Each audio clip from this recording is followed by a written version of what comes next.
Oke, shalom semua. Bagaimana kabarnya? Ada yang nggak menjawab ya? Masih terpesona dengan lagunya. Baik, teman-teman semua, tema kita hari ini adalah Save the Lost, ya.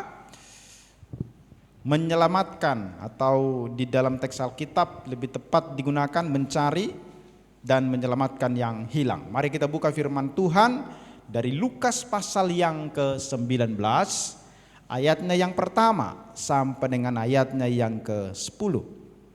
Lukas pasal 19, ayat yang pertama sampai dengan ayat yang ke-10.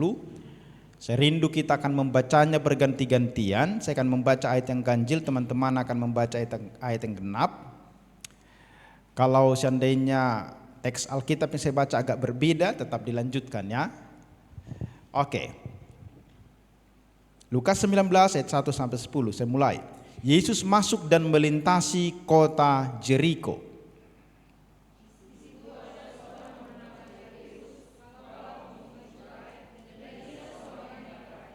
Ia berusaha untuk melihat siapakah Yesus itu, tetapi ia tidak berhasil oleh karena orang banyak, sebab badannya pendek.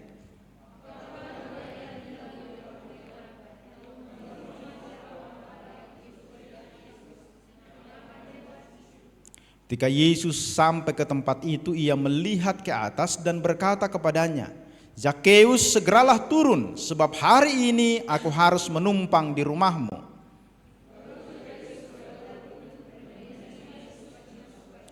Melihat hal itu, semua orang mulai bersungut-sungut. Katanya, ia menumpang di rumah orang berdosa.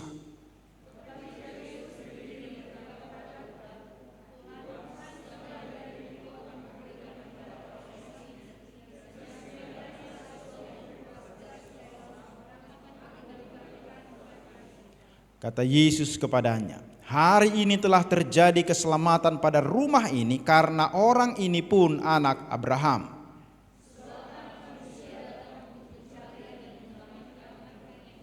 Baik, sedemikian jauh pembacaan firman Tuhan. Diberkatilah kita yang membaca dan merenungkan serta melakukan firman Tuhan itu di dalam kehidupan kita. Teman-teman semua, apa berita yang paling besar yang mendatangkan sukacita kalau misalnya seseorang itu hilang? Kira-kira apalah berita yang paling besar? Adalah ketika dia ditemukan. Maka keluarga, bahkan dia sendiri pun pasti akan bersukacita. Jadi ketika seseorang hilang, seseorang itu terpisah jauh dari komunitas, pasti dia akan kehilangan sukacita. Dia tidak akan merasa nyaman dan aman di dalam hidupnya. Pasti jiwanya hampa, pikirannya kosong, langkahnya tidak tentu arah. Tetapi begitu dia ditemukan, maka hilanglah cemasnya. Dia pasti akan bersukacita. Dan baik dia maupun orang yang menemukannya, pastilah akan bersukacita. Makanya kalau ada orang hilang, orang kadang-kala membuat sayembara. Siapa yang menemukan akan diberikan hadiah sedemikian besar. Dan bagi keluarga misalnya yang menemukan itu, yang hadiahnya itu tidak akan sebanding dengan orang yang ditemukan itu. Karena saking sukacitanya. Hari ini tema kita adalah Yesus mencari dan menyelamatkan yang hilang. Pertanyaannya adalah, siapa yang hilang? Di dalam teks yang kita baca, yang hilang itu Zakheus. Tetapi pertanyaan berikutnya adalah, Zakheus kan ada di situ. Kenapa dia disebut hilang? Apa yang menyebabkan dia disebut hilang? Saudara, setiap orang yang belum menerima Yesus sebagai Tuhan dan Juru Selamatnya secara pribadi, maka ia disebut hilang. Ingat kasus pertama yang terjadi di dalam kitab Kejadian, pasal yang ketiga.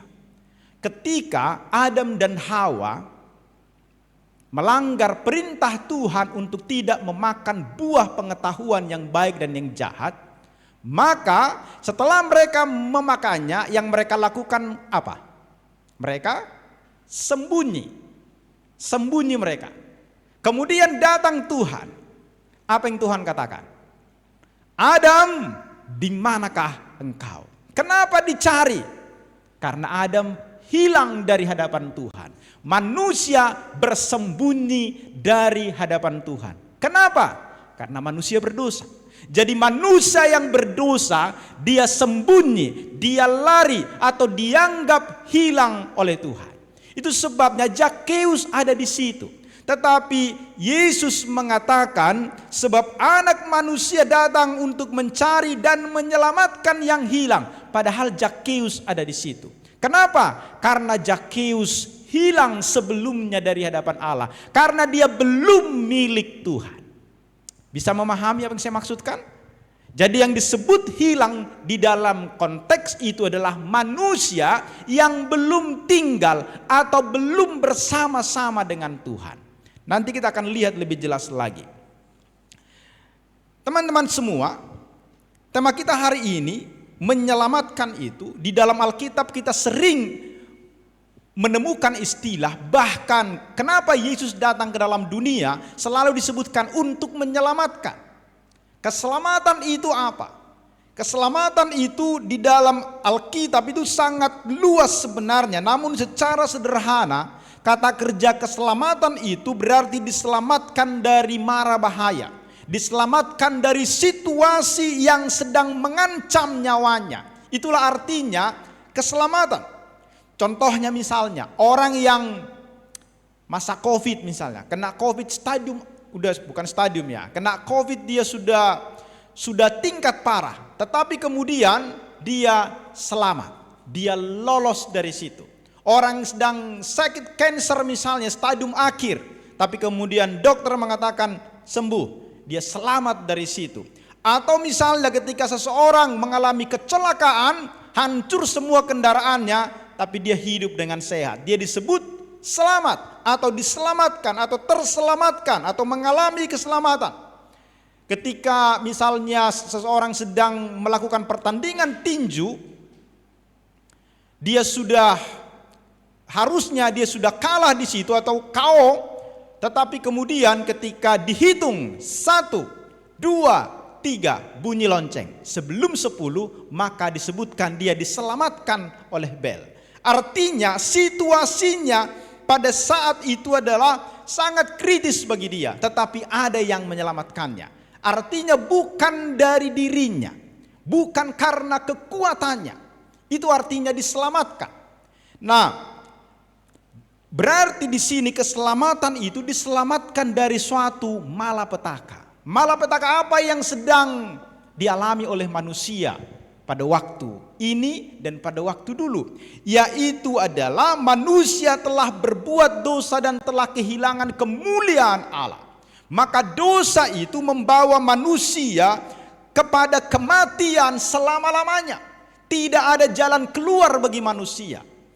Artinya manusia itu wajib atau harus dihukum selama-lamanya di dalam neraka, dan tidak ada jalan keluarnya. Maka kalau disebutkan Tuhan menyelamatkan, artinya yang seharusnya mati atau hidup selama-lamanya di dalam neraka atau dihukum selama-lamanya dalam neraka, sekarang dia diangkat dari situ, dia dikeluarkan dari situ, diselamatkan dari situ. Itu artinya di dalam Alkitab.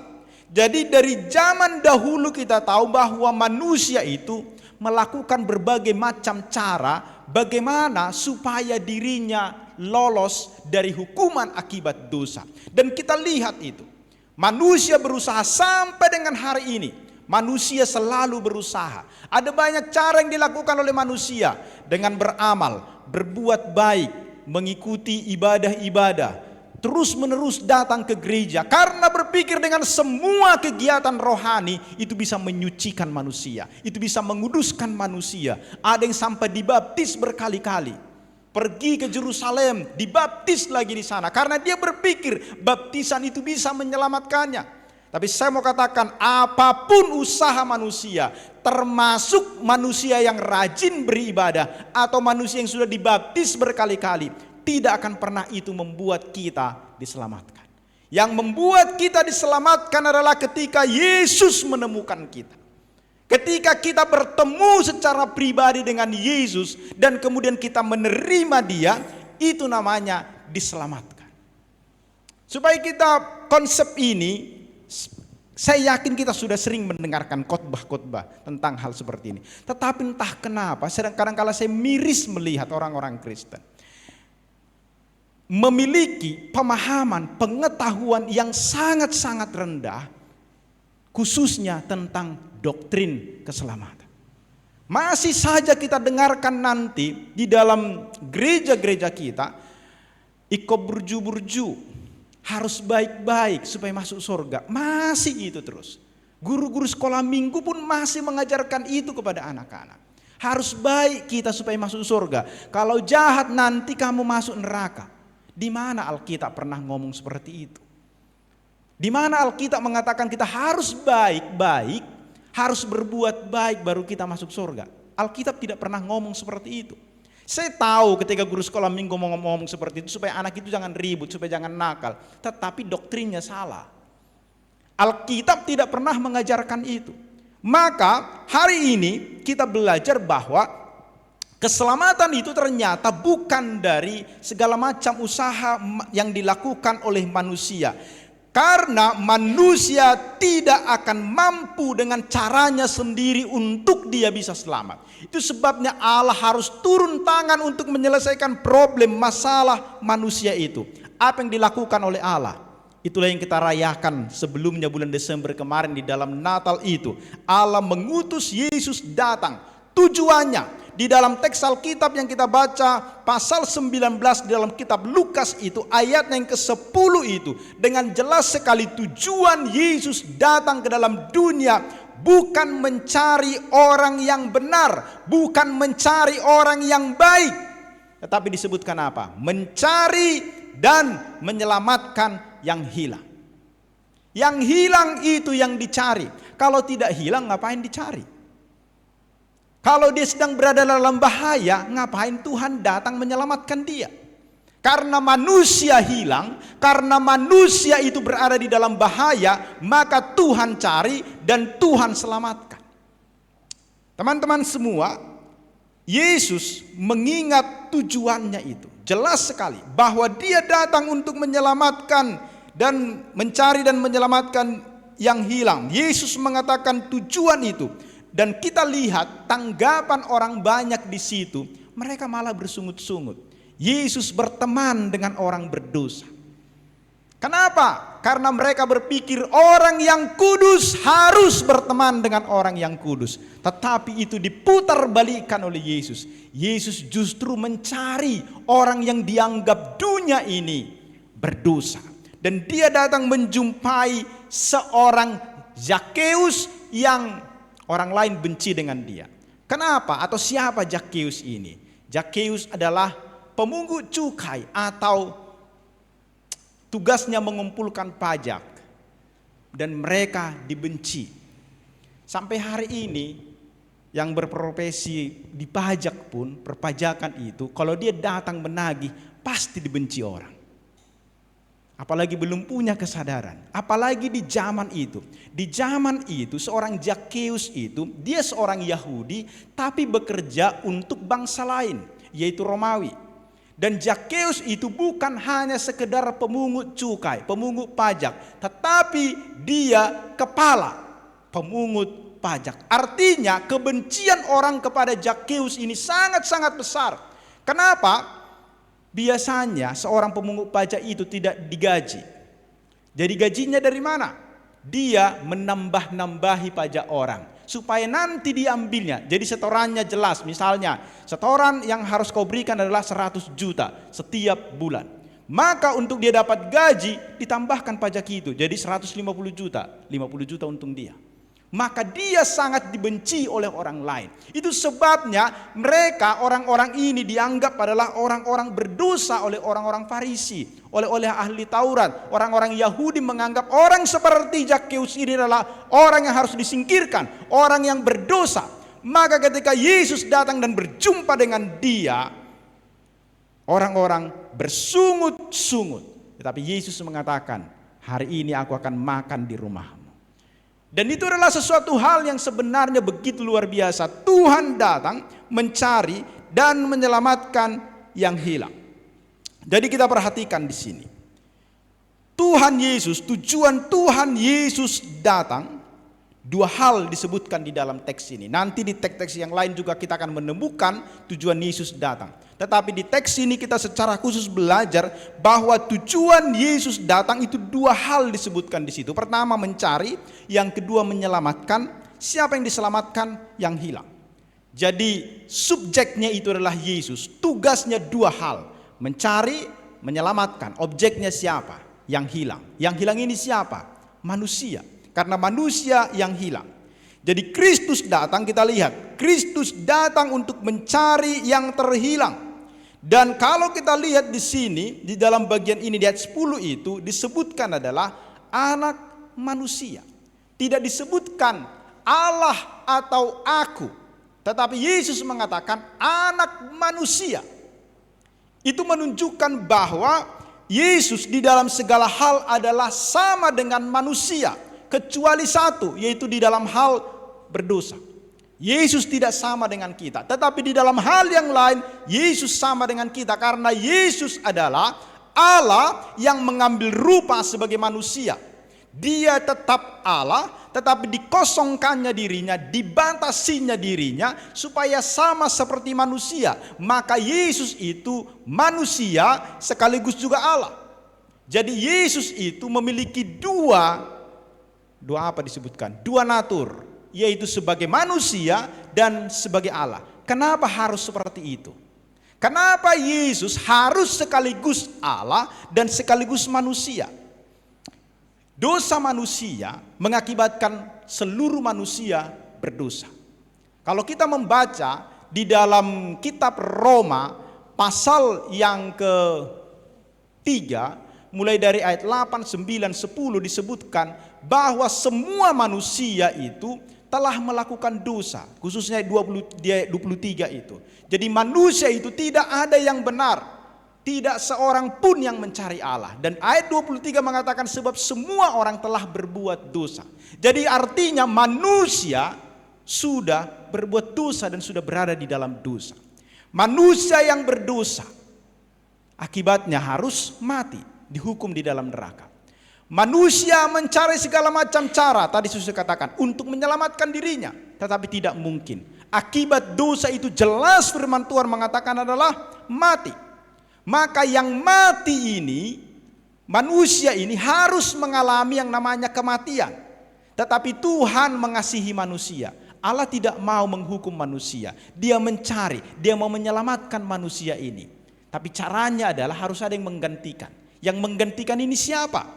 Dia haruslah manusia yang tidak berdosa. Di dalam perjanjian lama, untuk mengganti manusia yang dilakukan oleh Allah adalah hewan dibunuh, darahnya dicurahkan. Perhatikan, di dalam Kejadian pasal yang ketiga, ketika manusia jatuh di dalam dosa, ketika Allah mencari manusia itu mengambil daun-daun untuk kemudian menutupi dirinya. Tetapi yang Allah lakukan adalah apa?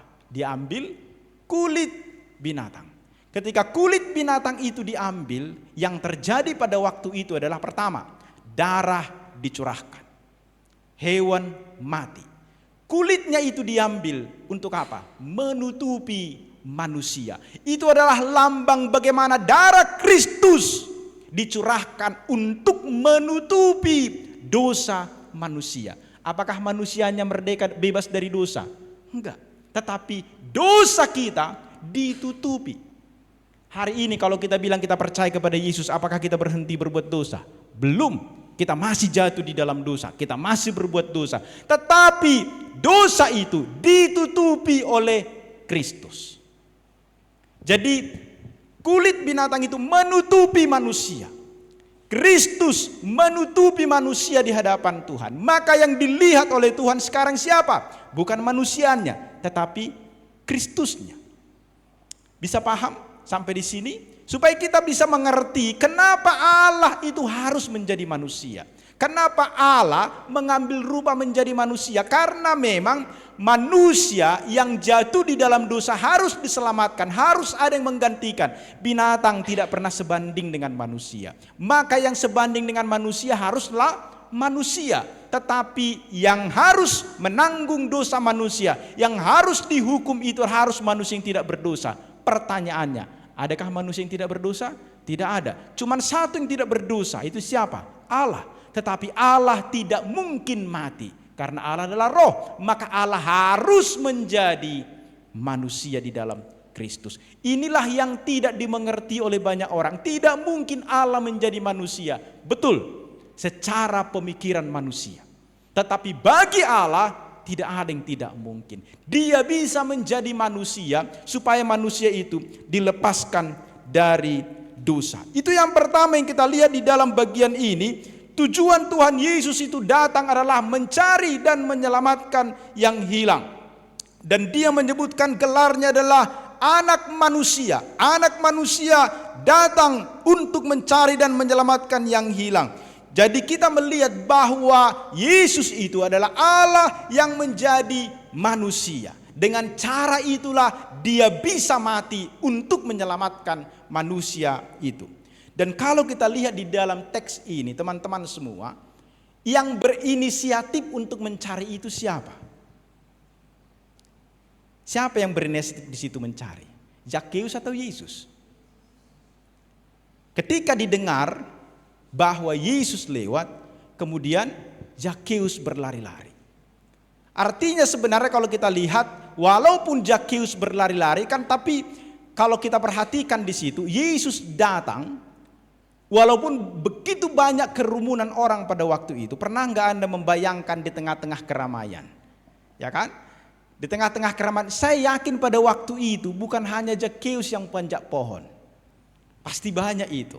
Karena keramaian, bagaimana caranya untuk bisa bertemu dengan, karena Yesus pada waktu itu sangat populer, sangat banyak orang mencarinya. Tetapi yang Yesus lakukan adalah, dalam tanda kutip, dia tidak terlalu peduli dengan orang itu. Tetapi matanya mencari Zakheus.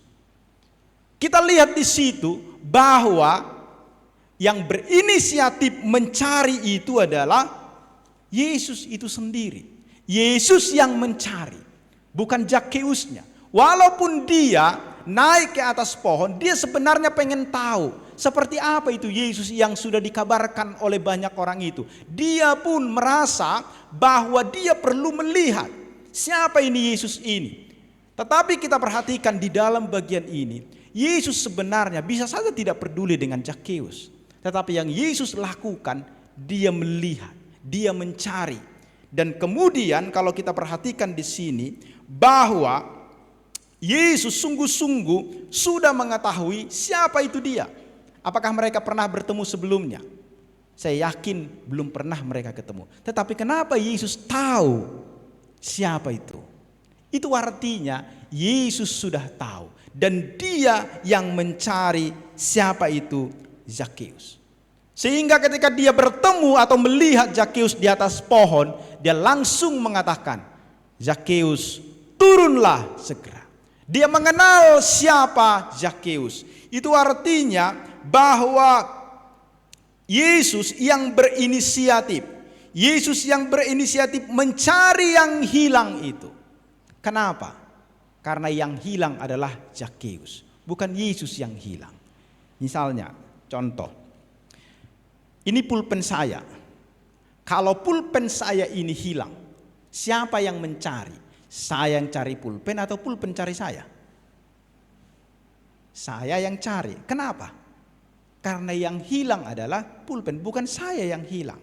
Karena Zakheus yang hilang, karena Adam dan Hawa yang hilang karena dosa, karena manusia yang hilang, maka yang mencari itu harus Yesus. Tidak mungkin yang hilang itu mencari pemiliknya. Tetapi pemilik itulah yang mencari yang hilang.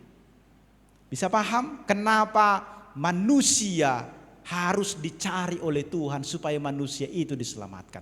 Karena dengan dirinya sendiri manusia mustahil menemukan siapa itu Tuhan itu. Memang Tuhan menaruh di dalam diri kita ini sifat religitas. Sifat religitas itu membuat manusia selalu berusaha mencari sesuatu yang lebih besar dari dirinya.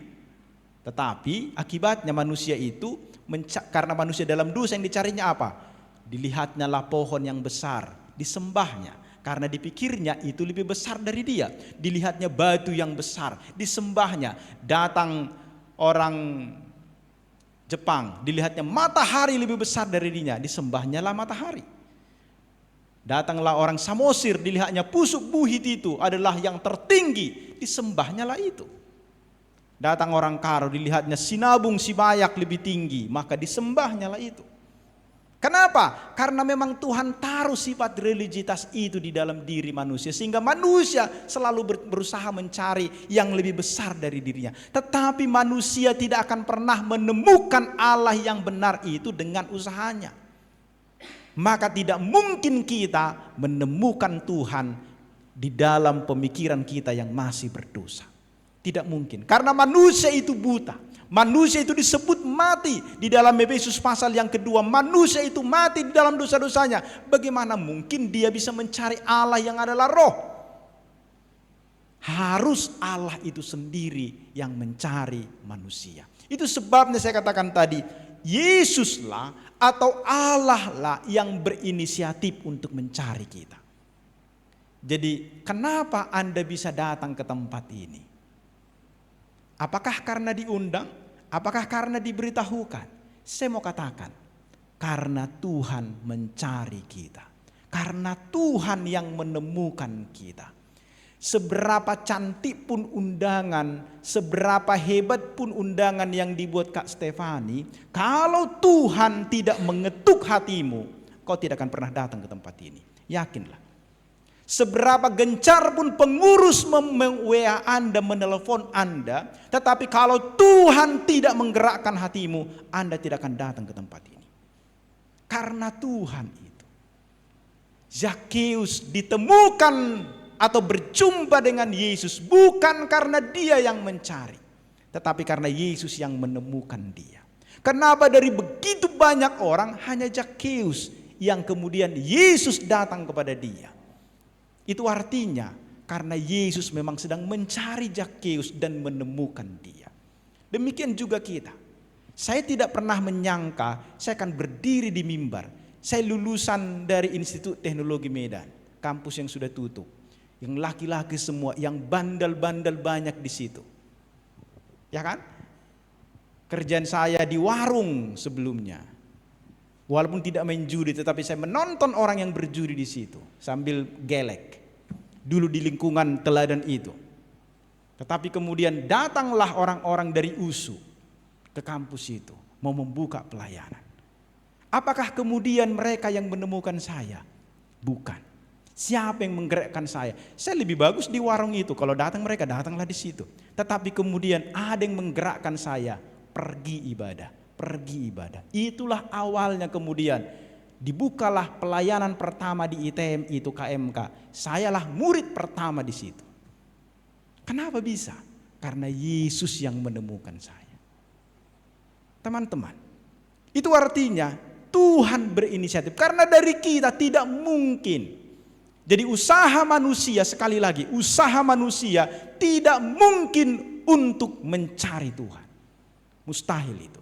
Jadi serajin apapun orang datang beribadah, ya kan? Jadi ada orang, maksud saya begini, ada orang yang sering kali datang ke tempat ini, sebenarnya bukan karena Tuhan suruh. Karena apa? Karena dilihatnya kakak ini cantik ya, atau abang ini ganteng. Maka dia datang ke situ. Ada tempat-tempat ibadah nanti ada begitu banyak anak-anak gadis dan pemuda. Di mall, ya kan, di hotel. Tujuannya ngapain? Ada yang memang serius mau beribadah. Tapi ada orang hanya seperti mencari yang bisa menghibur hatinya lewat khotbah yang lucu-lucu. Dia pengen dipuaskan. Dia bukan karena dicari dan ditemukan oleh Tuhan. Ada banyak orang yang rajin beribadah, ikut punguan kor dan segala macam, tapi mati masuk neraka. Kenapa? Karena Tuhan tidak menemukannya. Karena Tuhan tidak mencari dia. Walaupun keselamatan itu ditawarkan untuk semua orang, tetapi tidak semua orang akan diselamatkan. Tetapi dia datang mencari secara khusus lihat teks ini secara khusus. Apakah semua manusia akan masuk surga? Enggak, tidak semua manusia akan masuk surga. Hanya orang-orang yang dicari oleh Tuhan. Saya tahu mungkin akan agak kontroversi, nanti silahkan ditanya ini. Supaya kita mengerti bahwa Tuhan itu secara khusus mencari orang-orang tertentu. Itu sebabnya tidak semua orang-orang di kota Medan datang ke tempat ini. Adanya teman kosmu, kau ajak ke sini, nggak mau dia kan? Padahal nggak ada kerjaannya. Kenapa? Kau kasih ongkosnya, nggak mau juga dia datang. Para pengurus, kalau ada teman kalian yang teman-teman ini yang mau datang ke tempat nggak ada ongkosnya, kasih tahu ke pengurus, dikasih ongkosnya. Tapi tanyalah apakah dia mau. Belum tentu. Ada yang mau memang, tapi tidak semua itu. Apa yang menyebabkan itu? Karena Tuhan tidak menggerakkan hatinya. Ini harus kita mengerti. Jadi mengapa Allah yang berinisiatif? Karena manusia tidak mungkin untuk menemukan Allah yang benar itu. Kristus mencari mereka yang terhilang secara khusus, secara pribadi. Tadi saya sudah mengatakan itu. Jadi kalau kita perhatikan di dalam teks ini, bagaimana Tuhan itu sendiri berinisiatif mencari Zakheus secara pribadi dan kemudian menemukan Zakheus. Dan yang dilakukan oleh Yesus atau yang dikatakan oleh Yesus di dalam bagian ini adalah dia berkata di ayat yang ke-5 itu, ketika Yesus sampai ke tempat itu, ia melihat ke atas dan berkata kepadanya, Zakheus, segeralah turun, sebab hari ini aku harus menumpang di rumahmu. Perhatikan kata harus di situ. Sesuatu yang tidak bisa ditunda. Jadi ketika Tuhan sudah mencari dan menemukan seseorang, orang tersebut tidak bisa menolak. Itu adalah keharusan. Dan lihatlah bagaimana kemudian pertemuan Zakheus dengan Yesus itu mengubah Zakheus. Jadi ketika Tuhan sudah mencari dan menemukan yang hilang itu, yang dilakukan oleh orang itu adalah harus menanggapi panggilan itu. Harus menanggapi panggilan daripada Yesus itu. Saya kembali lagi ke ayat 6 dan ayat yang ke-5 dan ke-6 itu. Yang kita lihat di situ ketika Yesus mengatakan Zakheus turunlah, aku harus menumpang di rumahmu. Tadi saya sudah mengatakan kata harus di dalam kalimat tersebut berarti bahwa apa yang Yesus katakan bukan sekedar keinginan hanya untuk menumpang saja, tetapi ada maksud dan tujuan yang sangat mendesak di situ dan pasti harus dilaksanakan. Jadi Yesus datang ke sana bukan kebetulan, tapi Yesus secara khusus datang untuk mencari Zakheus. Jadi kita perhatikan di dalam bagian ini bahwa kita yang membutuhkan keselamatan, tetapi namun Tuhan yang datang dengan rela mencari. Kita yang butuh, tetapi Tuhan yang datang menemukan kita. Di situ bedanya manusia dengan Tuhan. Bukan Tuhan yang membutuhkan kita, tapi kita yang membutuhkan Tuhan. Maka Tuhan itu datang, ia sendiri yang berinisiatif datang ke dunia, masuk ke dalam hidup kita dan memanggil kita. Dan dia memberikan kesempatan kepada setiap pribadi untuk berjumpa dan mengenal dia secara pribadi. Yesus mengundang, dan kalau kita perhatikan Yesus mengenal setiap orang termasuk Anda, termasuk Zakheus dikenal. Kita semua dikenal oleh Tuhan. Dan dia mendekat dan mencari kita. Bahkan kalau saya bertanya kepada kita, berapa kali Anda sudah mendengarkan firman Tuhan yang sebenarnya Tuhan mengetuk hatimu supaya kita mendengarkan dia. Dia sudah menemukan kita, tapi kadangkala Yesus memang tidak pernah memaksa. Walaupun kalau kita lihat di situ keharusan dan ada respon secara cepat oleh Zakheus, tetapi banyak orang sekalipun dia sudah mendengarkan firman Tuhan, sudah disampaikan kepadanya, tinggalkan dosa-dosamu, tapi dia berkeras dengan itu. Saudara-saudaraku yang terkasih, orang-orang berdosa harus segera menanggapi panggilan Kristus dengan pertobatan.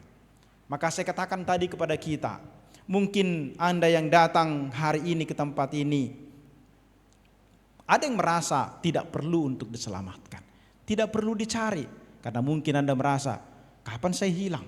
Saya di sini dari dulu, alamat saya jelas di mana, KTP saya pun ada. Saya bukan orang yang hilang. Tetapi saya mau katakan kepada kita adalah sama seperti Zakheus. Mungkin Anda datang ke tempat ini, tadi saya sudah katakan karena mungkin tertarik dengan seseorang atau tertarik dengan sesuatu di tempat ini sehingga Anda datang ke tempat ini. Namun sekarang ketika Anda mendengarkan firman Tuhan ini, Anda harus menyadari bahwa Anda adalah orang yang berdosa dan sedang dicari oleh Tuhan. Dan yang harus kita jawab ketika Yesus memanggil kita adalah kita harus turun dari pohon di mana kita bertengger. Dosa di mana kita bertengger, kita harus turun dari situ. Sama seperti Zakheus, perhatikan, dia langsung turun. Tidak disebutkan bagaimana dia turun, apakah dia melompat, apakah dia langsung berseluncur, tetapi dikatakan dia langsung cepat turun. Dia menanggapi itu dengan cepat. Zakheus, cepatlah turun, dan dia langsung bergegas turun di ayat yang ke-6 itu. Kenapa disebutkan itu langsung bergegas turun? Karena itu adalah kesempatan. Belum tentu kesempatan itu akan datang 2 kali. Tetapi ketika Yesus menawarkan turunlah, Zakheus langsung turun. Dan Zakheus tidak bertanya, kenapa harus aku Tuhan? Maksudmu apa? Dia tidak mempertanyakan itu. Dia tidak peduli dengan pertanyaan-pertanyaan yang mungkin di dalam pikirannya. Tapi begitu Yesus mengatakan turunlah, dia langsung turun. Dengan cepat meresponi itu. Maksud saya apa? Berapa kali Anda mendengarkan panggilan Tuhan dan Anda tidak meresponinya? Kesempatan itu tidak selalu datang 2 kali.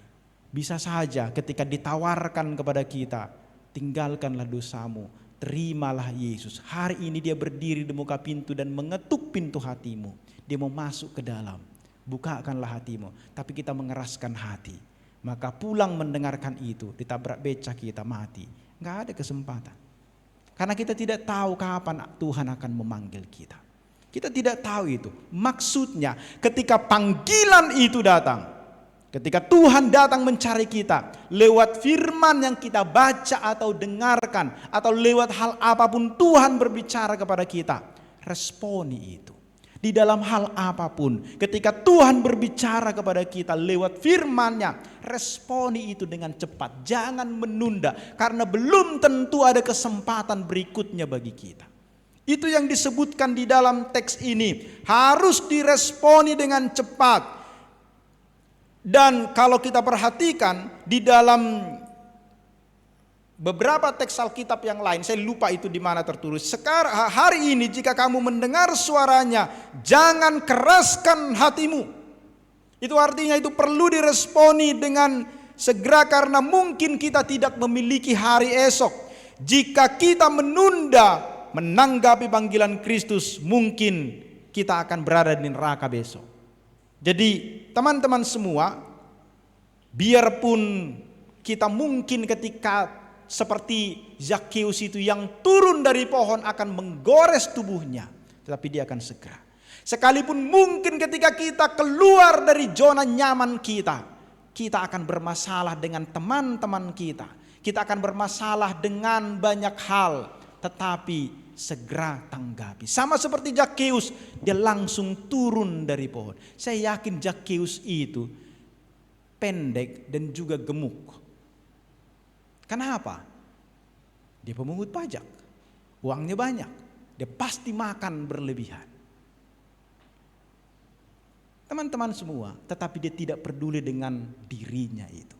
Dia langsung turun, dan mungkin itu bisa saja mencelakakan dirinya ketika dia turun. Tetapi yang penting pada waktu itu bagi dia adalah meresponi panggilan daripada Kristus.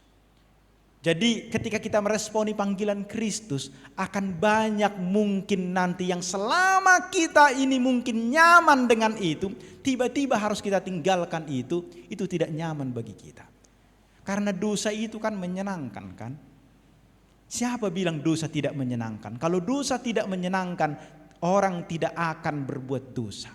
Karena dosa begitu menarik. Perhatikan, di dalam di Kejadian pasal yang ketiga itu. Karena pohon itu begitu menarik, buah pohon itu, maka perlu dicoba ini. Apakah Tuhan itu benar-benar mengatakan ketika memakannya, maka kalau memakan akan mati. Dia mau mencoba itu. Menarik. Kita pun begitu. Dosa yang kita kerjakan itu menarik. Akibatnya yang tidak menarik. Akibatnya yang tidak enak. Kalau dosa itu menyenangkan itu. Walaupun setelah kita melakukan dosa itu, kita merasa di dalam diri kita ada sesuatu yang tidak beres. Tetapi waktu melakukan itu menyenangkan. Saudara-saudaraku yang terkasih, ketika kita meninggalkan itu, mungkin akan ada ketidaknyamanan. Tetapi responilah panggilan Tuhan dengan cepat. Kenapa? Karena mungkin tidak ada kesempatan bagi kita.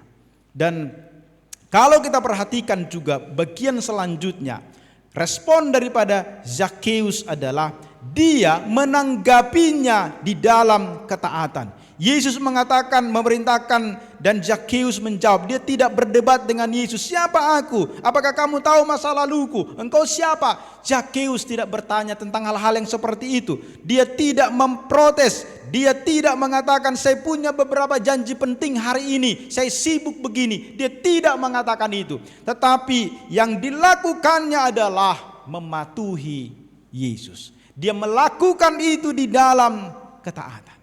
Dan ketiga kita lihat di situ, respon daripada Zakheus adalah dia bersukacita. Ayat 6 itu dengan tegas dikatakan, Zakheus pun segera turun dan menerima Yesus dengan sukacita. Jadi orang yang menerima Yesus, menerima dengan sukacita. Meresponi panggilan Kristus adalah sukacita. Kenapa? Karena bersama-sama dengan Kristus adalah hal yang paling indah. Tidak ada yang lebih indah daripada bersama-sama dengan Kristus.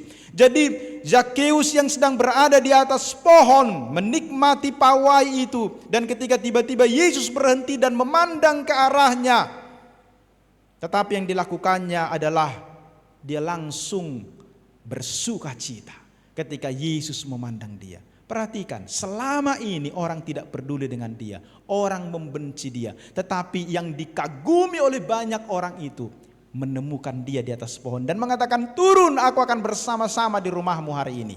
Itu adalah sukacita yang luar biasa.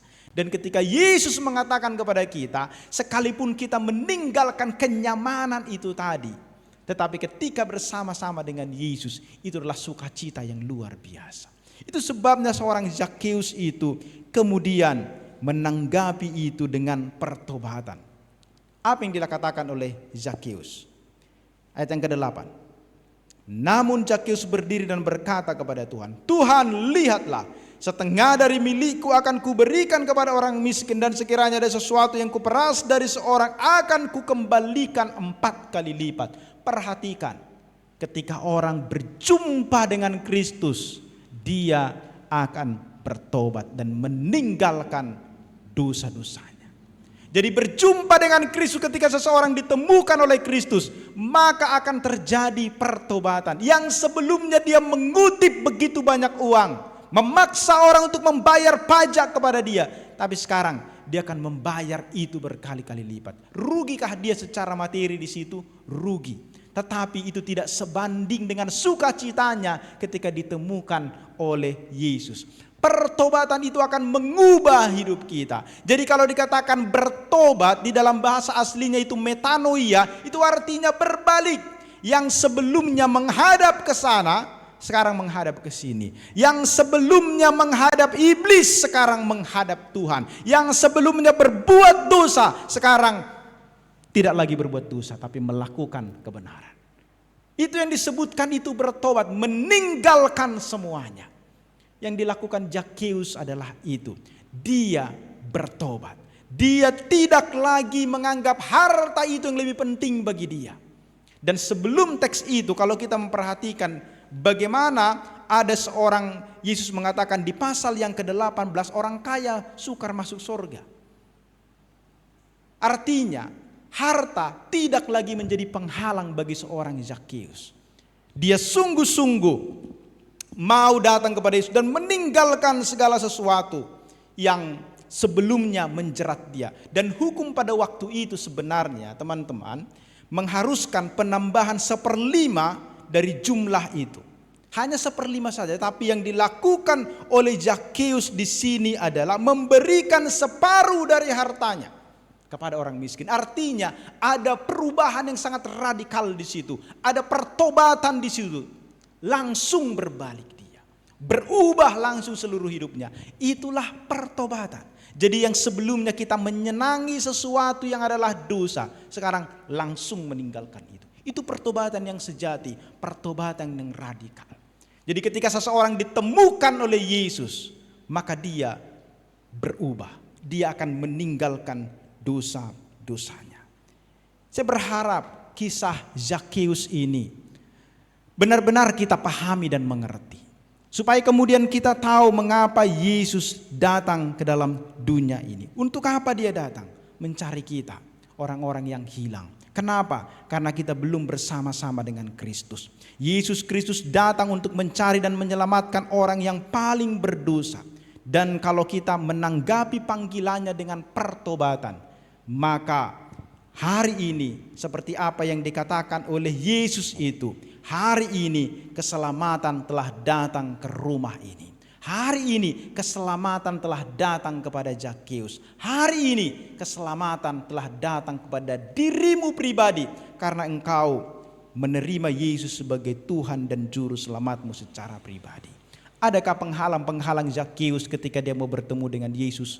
Banyak penghalangnya. Kalau kita lihat di ayat yang ketiga itu, disebutkan secara fisik itu menghalangi dia untuk datang kepada Yesus. Itu menghalangi dia. Namun di tengah keinginannya yang begitu kuat, ada suatu penghalang untuk melihat Yesus itu. Tetapi kita perhatikan bahwa Yesus kemudian yang menemukan dia. Mungkin banyak hal yang menghalangi kita hari ini. Tetapi ingatlah, ketika Yesus datang mencarimu, jangan mengeraskan hatimu. Adakah halangan-halangan di hidup kita sekarang yang menghalangi kita datang kepada Yesus? Ekonomi kah? Kesenangan kita kah? Hobi kita kah? Keluarga kita kah? Pekerjaan? Dosa, kesenangan kah? Games? Atau yang apa yang menghalangi kita datang hari ini kepada Yesus? Penghalang apa yang hari ini membuat kita datang kepada Yesus? Yesus sedang mencarimu. Apakah engkau akan menjawab panggilan daripada Yesus? Apakah engkau akan segera meresponi itu? Zakheus membuang segala hal yang menghalangi dia. Dia seorang pejabat tetapi tidak malu berlari bahkan memanjat pohon demi berjumpa dengan Yesus. Hari ini saya bertanya sekali lagi, apa penghalang kita untuk datang kepada Yesus? Tinggalkan itu. Jangan biarkan satu pun menghalangi kita untuk datang kepada Yesus. Yesus mencari setiap kita yang masih berada di dalam dosa. Mungkin ada yang menghalangi kita. Mari tinggalkan itu dan responilah Yesus yang datang mencarimu. Kita akan terhilang kalau kita tidak menerima Yesus. Kita akan masuk neraka kalau kita tidak menerima Yesus di dalam kehidupan kita. Hari ini teman-teman semua, ini bukan KKR sebenarnya. Tapi saya rindu ketika kita mendengarkan firman Tuhan ini, kita responnya dengan sungguh-sungguh. Kalau selama ini kita masih hidup di dalam dosa, kita bermain-main di dalam dosa, kita tahu bahwa dosa itu akan menghancurkan hidup kita, tetapi rasanya berat sekali untuk keluar dari situ. Hari ini, Yesus sama seperti yang datang kepada Zakheus, Yesus sedang berkata kepada kita, turunlah, tinggalkan dosa-dosamu. Maka marilah seperti Zakheus, responilah Kristus itu. Katakanlah kepada dia, Tuhan ini aku siap dan membuka hatiku untukmu. Masuklah ke dalam hidupku. Amin. Ada yang mau bertanya silahkan. Ayo. Kalau ada yang mau bertanya, saya persilahkan. Silakan.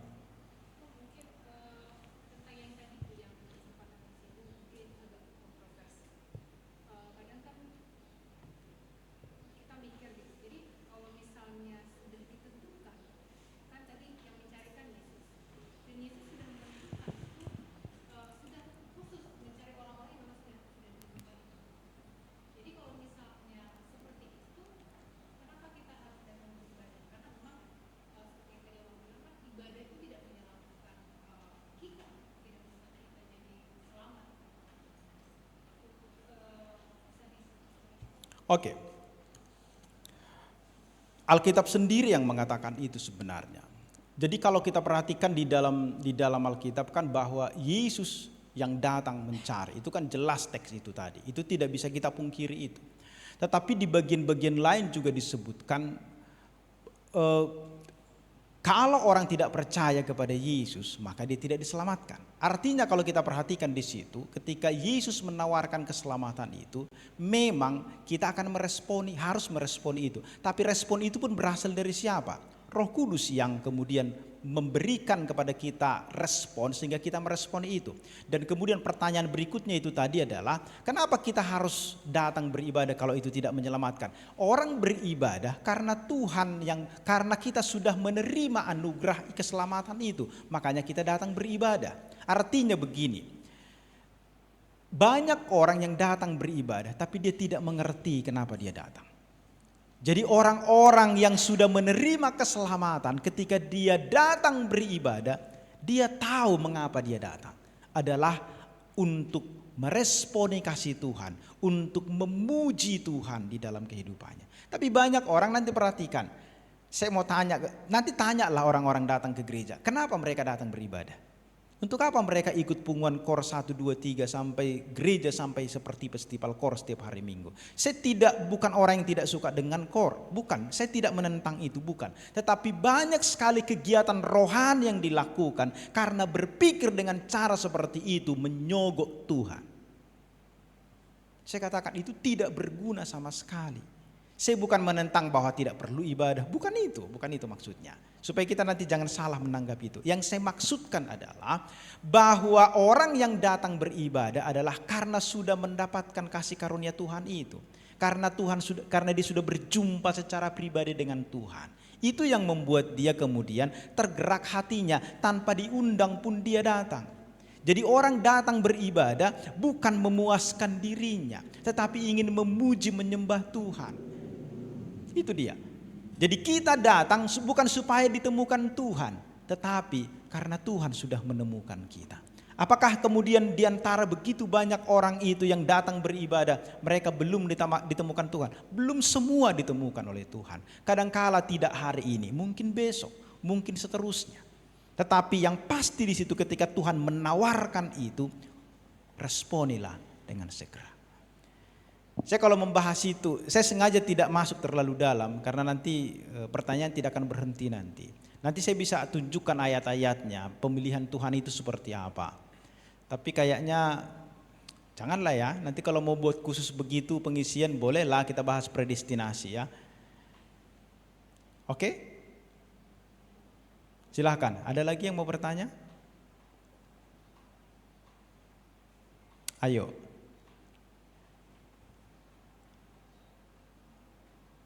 Kalau ada yang kontroversi yang selama ini yang kita dengarkan, karena banyak praktek-praktek yang kita lakukan di dalam gereja tanpa pemahaman. Ada banyak orang ketika bayi dibaptiskan dia tidak mengerti. Kemudian angkat sidi juga dia tidak mengerti kenapa dilakukan itu. Supaya ada SIM untuk kawin. Bukan orang tua lagi yang menanggung dosamu, kamu yang menanggung dosamu sekarang. Itu banyak hal-hal yang bersalahan di dalam praktek-praktek itu yang kita lakukan di tengah-tengah gereja. Karena kita berpikir ketika kita melakukan semua itu, ritual itu, maka kita berpikir kita masuk surga. Maka ketika seorang bayi dibawa untuk dibaptiskan, apa yang sering dikatakan? Mencatatkan namanya di surga. Di mana itu ada tertulis? Itu praktek-praktek yang selama ini pemahaman-pemahaman yang kurang tepat diberikan kepada jemaat. Baptisan, kenapa kita harus dibaptis? Karena perintah daripada Tuhan Yesus, baptislah, jadikanlah segala bangsa muridku. Apakah ada disuruh angkat sidi? Enggak ada disuruh. Tetapi kenapa kita harus angkat sidi? Karena dibaptis ketika bayi. Jadi bayi tidak mengerti, maka dia harus dibimbing oleh orang tuanya sampai dia mengerti dan mengetahui siapa dirinya, siapa Tuhan, dan sampai dibimbing untuk bertobat menerima Yesus sebagai Tuhan dan Juru Selamat. Jadi ketika dia berdiri di hadapan pendeta, pendeta bertanya, maukah engkau hari ini meninggalkan dosa-dosamu? Ya, aku bersedia. Oleh karena itu, ikrarkanlah iman percayamu hari ini. Maka kita berkata, au porsia, Allah Bapa, Yesus Kristus, Roh Kudus. maka itu iman kita. Maka ketika pengakuan iman harusnya kita begini, atau paling tidak begini. Bukan berdoa, itu mengaku iman di hadapan semua orang. Bahwa inilah yang kuimani. Aku percaya kepada Allah Bapa, aku percaya kepada Yesus, aku percaya kepada Roh Kudus. Jadi bukan orang tua lagi yang menang, itu salah itu. Enggak pernah orang tua nanggung dosa kita. Kita yang nanggung dosa orang tua. Karena dosa itu warisan. Ya kan? Dosa diwariskan kepada kita. Maka kita yang menanggung dosa orang tua. Bukan orang tua yang nanggung dosa kita, terbalik itu.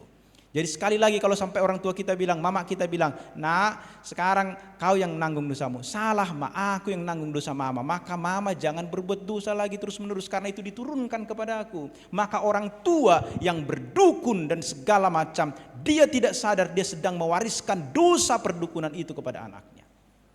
Maka itu yang mengikat kita. Maka Yesus harus mencari kita supaya kemudian kita ditemukan. Makanya terlalu banyak dosa, keturunan ketiga sampai keturunan keempat, begitu banyak dosa yang menguasai hidup kita. Maka tidak mungkin kita sendiri mencari Tuhan. Kita berada di dalam dosa itu. Mulut mereka menganga. Apa di Roma pasal yang ketiga itu 8, 9, 10 itu ya. Seperti bisa dan segala macam. Tidak ada yang benar. Tidak ada yang berbuat baik, semua orang berbuat dosa. Itu jelas itu. Mengerikan sekali sebenarnya kehidupan kita. Jadi apa yang disampaikan itu, saya bukan mau menyalahkan itu. Karena dari dulu sudah diturunkan itu kepada orang-orang tua kita. Maka seperti itulah dia kan akhirnya. Tetapi jangan lagi di dalam pemahaman itu kita sekarang. Harus pribadi kita bertobat kepada Tuhan. Maka responi panggilan Tuhan, panggilan pertobatan itu. Karena itulah yang akan membawa kita untuk masuk surga. Amin. Cukup? Baik. Saya akan akhiri. Sekali lagi saya mengatakan kepada kita. Kita akan terhilang kalau kita tidak menerima Yesus. Yesus mencari kita lewat firman-Nya. Lewat khotbah yang kita dengarkan.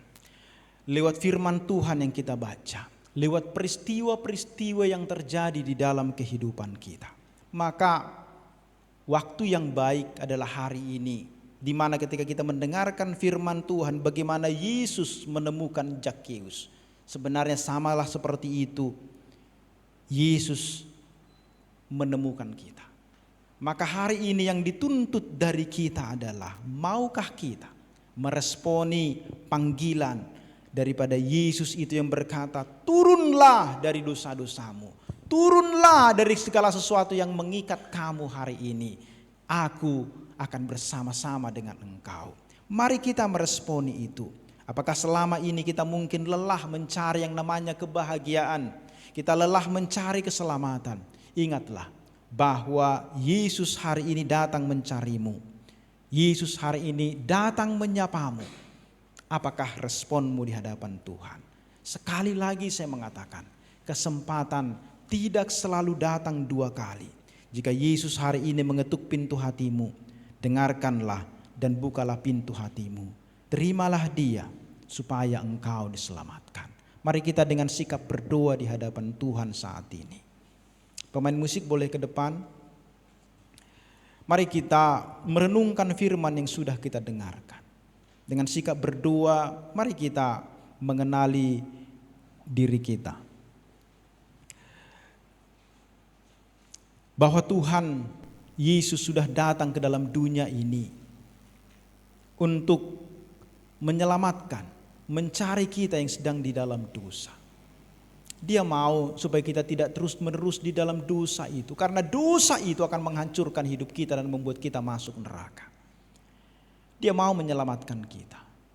Dia mau kita hidup di dalam Dia, bersama-sama dengan Dia. Dia sudah mengerjakan bagiannya. Dia datang ke dalam dunia ini, mati di kayu salib. Karya yang begitu luar biasa sudah Dia lakukan. Dia berkorban untuk kita.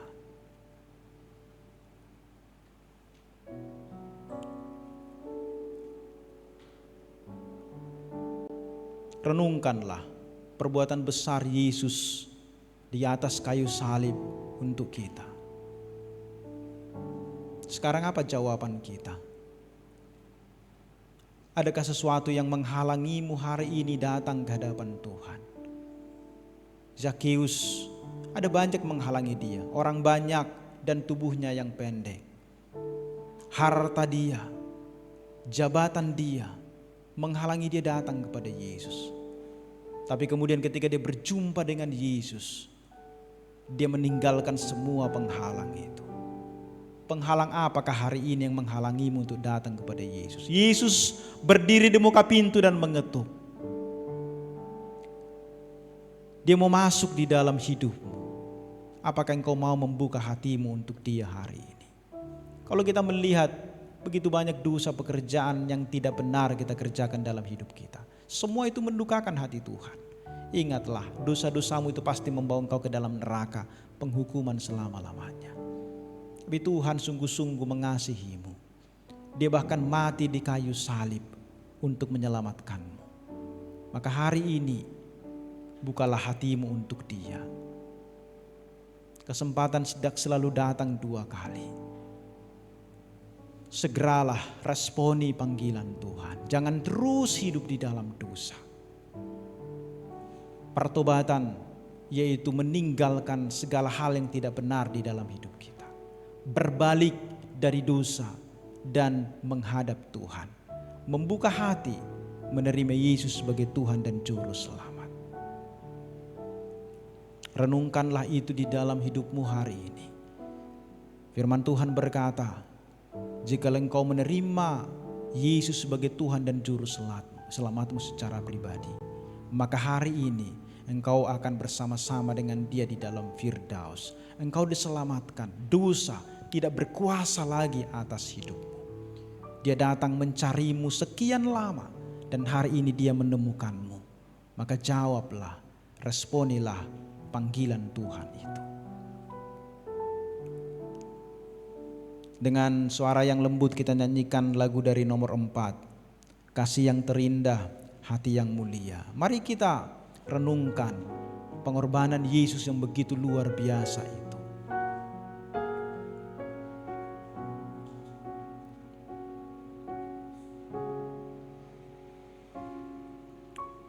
Kasih yang terindah, hati yang mulia, hanya ku temukan di dalam-Mu, Yesusku. Pujian dari hatiku selalu di setiap waktuku, tiada pernah berubah kasih-Mu. Mari katakan, pengorbanan-Mu Tuhan, karya yang begitu luar biasa di dalam hidupku. Dalam hidupku, pengorbanan-Mu yang selamatkanku. Tidak ada harta yang lebih bernilai daripada darah Kristus yang sudah ditumpahkan bagi kita.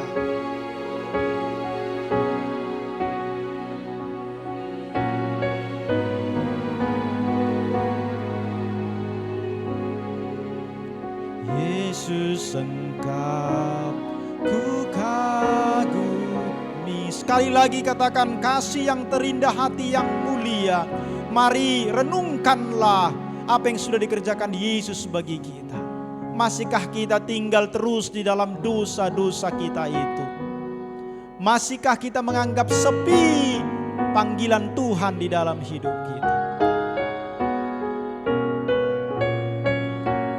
Yesus sudah mati untuk kita, supaya kita bebas dari belenggu dosa itu. Maka sekarang responilah panggilan Tuhan. Jangan lagi hidup di dalam dosa.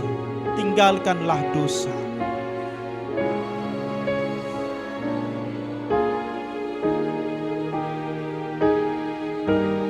Tiada pernah berubah kasih-Mu. Katakan, karya terbesar di dalam hidupku. Dalam hidupku, pengorbanan-Mu yang selamatkanku. Engkaulah harta yang tak ternilai, yang ku miliki dan ku hargai. Yesus, Engkau yang kagumi.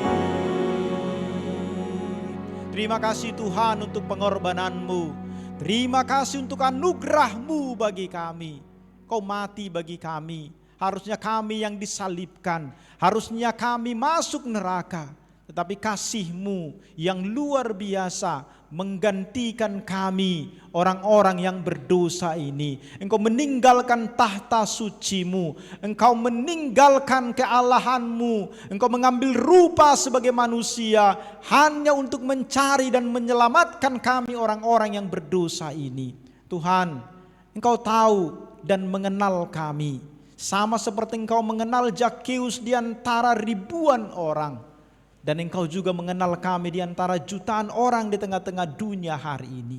Engkau tahu apa yang kami lakukan di tempat-tempat tersembunyi. Engkau melihat hati kami. Bahkan ketika kami di dalam kandungan ibu kami pun Engkau sudah mengenal kami. Oleh karena itu, harusnya kami tidak menyembunyikan diri dari hadapan Tuhan. Harusnya kami terbuka di hadapan-Mu hari ini. Oleh karena itu, lihatlah kami Tuhan. Ampunilah kami jikalau di antara kami hari ini masih hidup di dalam dosa. Ada banyak dosa-dosa kesenangan kami. Ada banyak yang menghalangi kami untuk datang kepadamu ya Tuhan. Tapi hari ini kami belajar dari Zakheus yang meninggalkan segala penghalang itu. Meninggalkan dosa-dosanya dan menerima Yesus. Karena Yesus berkata, hari ini aku akan bersama-sama dengan engkau. Hari ini keselamatan akan terjadi bagimu. Tuhan, terima kasih untuk anugerah-Mu itu. Terimalah kami menjadi anak-Mu. Pakailah kami menjadi alat anugerah-Mu. Ampunilah kami jikalau selama ini kami masih hidup di dalam dosa-dosa. Ampunilah kami Tuhan jikalau kami sering mendukakan hati-Mu. Tuhan, patahkanlah segala kuasa yang mengikat kami. Segala sesuatu yang menghalangi kami untuk bertemu dengan Tuhan. Segala sesuatu yang menghalangi kami meresponi panggilan Tuhan. Sudah berapa kali mungkin Yesus mengetuk pintu hati kami. Tapi kami sulit melepaskan diri dari segala yang mengikat kami. Hari ini dengan pertolongan Roh Kudus, bebaskan, merdekakan kami dari segala yang mengikat kami. Terimalah kami Tuhan. Hadirlah bersama-sama dengan kami di dalam hidup kami. Terimalah kami menjadi anak-Mu. Terima kasih karena ketika kami percaya kepada Engkau, hari ini juga kami bersama-sama dengan Engkau di dalam Firdaus. Terima kasih Tuhan, dimuliakanlah Engkau. Dalam Kristus Yesus kami berdoa. Amin.